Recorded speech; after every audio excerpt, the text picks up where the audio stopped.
Hyundai Kona EV is coming to America. As a matter of fact, tomorrow I'm going to the its sister brand, sister car, if you will, Kia Niro EV launch here in North America. And the pricing has been announced for the Kona. Beautiful. I mean, I really like the way it looks. Both cars. It's a little smaller than Niro EV, but nevertheless goes a little bit further by about 10 or 20 miles, depending on, of course, on conditions. But we knew what the starting price was going to be, which was going to be $36,450. But today they finally announced what the rest of the trims are going to be and what the pricing is going to be, and it's getting kind of up there with the options that you probably would really want. So let me tell you what they are, and kind of looking forward to your feedback to see if you guys just going into like a category where they may not be able to compete with a Model 3, Tesla Model 3. So all of this is coming up next. Taking over the world, electrifying the world, E4 Electric. Welcome to E4 Electric. I just spaced out for a second. Your number one source of unbiased electric car news. If this is your first time here, of course, click on the subscribe button. And real quick, let me give a quick shout out to one of my newer Patreons, Greg Hughes. Thank you so much for joining my Patreon community where you can watch me live. Really the only place that I stream live to. And of course, thank you for supporting me, an independent YouTube channel. I really appreciate it. All right, so let's talk about Hyundai Kona. I'm really excited about this car, just like I am excited about its sister version, which is a Niro EV, or they call it in Europe e-Niro. By the way, whatever happened to Robert De Niro doing commercials for them? I thought it was going to be kind of fun and stuff like that. I know not everybody likes him because he's political and stuff like that, but I thought it would have been kind of fun because he's funny, and they already did one quick bit, and I thought it was pretty cool. Anyway, so but Kona has been priced at $36,450. Now they've released two more levels of pricing, and it looks like those are the levels you kind of would want to get. Now, let me remind you that they're obviously nowhere near this 7,500 tax cut. Well, here in the United States, anywhere near closer to the expiration of the $7,500 tax credit. So this car can really be priced even under 30 after all those incentives. And I know there are still some countries and provinces in Canada that offer very similar discounts. But let's let me tell you what the levels are for there are two more levels.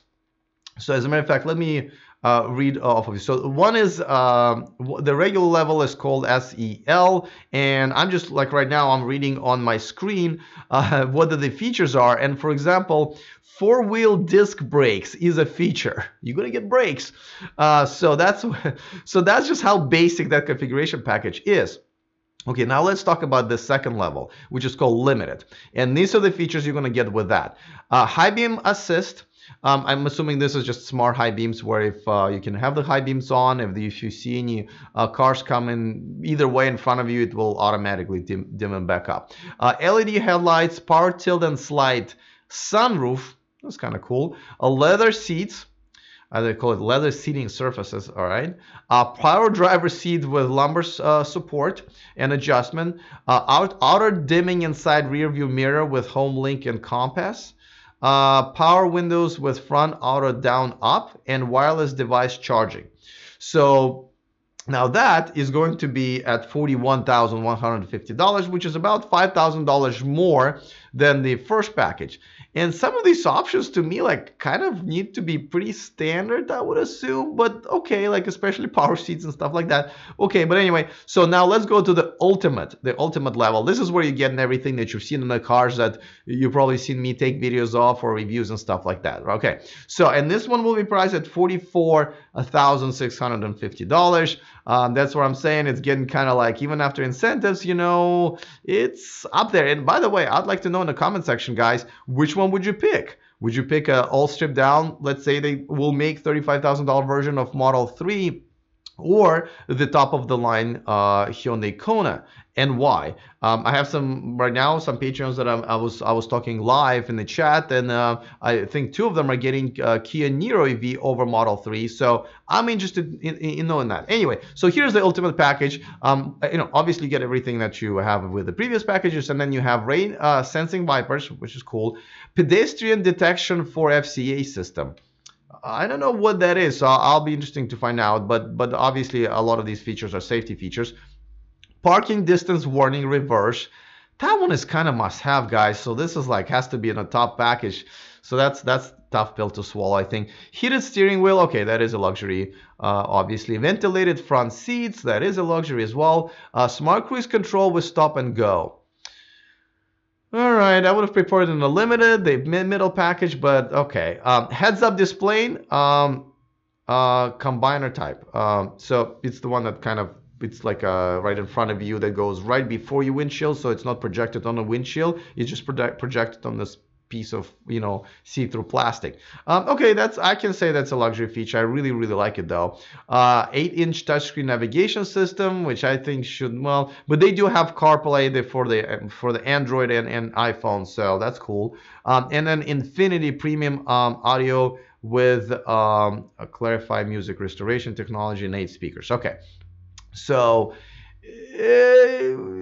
okay, well let me know in the comment section what do you guys think, because I think these are all great features just to have. It's good that they're putting it in there, but I'm wondering if the price is just slightly by a few $1,000s, just a little bit too high. Someone's correcting me in the chat room. Did I pronounce FCA incorrectly? I thought FCA. Anyway, forward collision avoidance. Oh, that's what it is. Yes, no, that is important. FCA, then yes. All right, so listen, it is what it is. I think after the incentives, the price will be reasonable.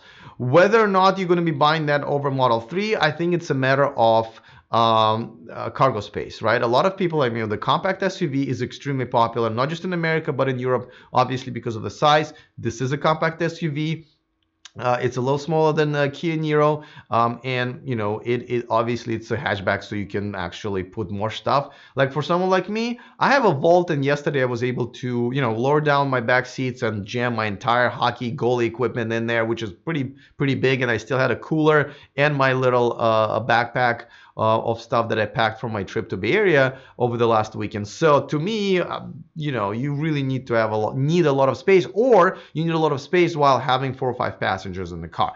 Nevertheless, there is an advantage over Model 3 that just has a trunk on the back, which is relatively small, So, but let me know in the comment section. I'm interested. I'm really rooting for this one. I really think that this is a great car. Again, I wish the pricing was just a little bit cheaper, but with incentives, it will probably help. I'm looking forward to to your comments. Other than that, see you guys next time, and remember to stay charged.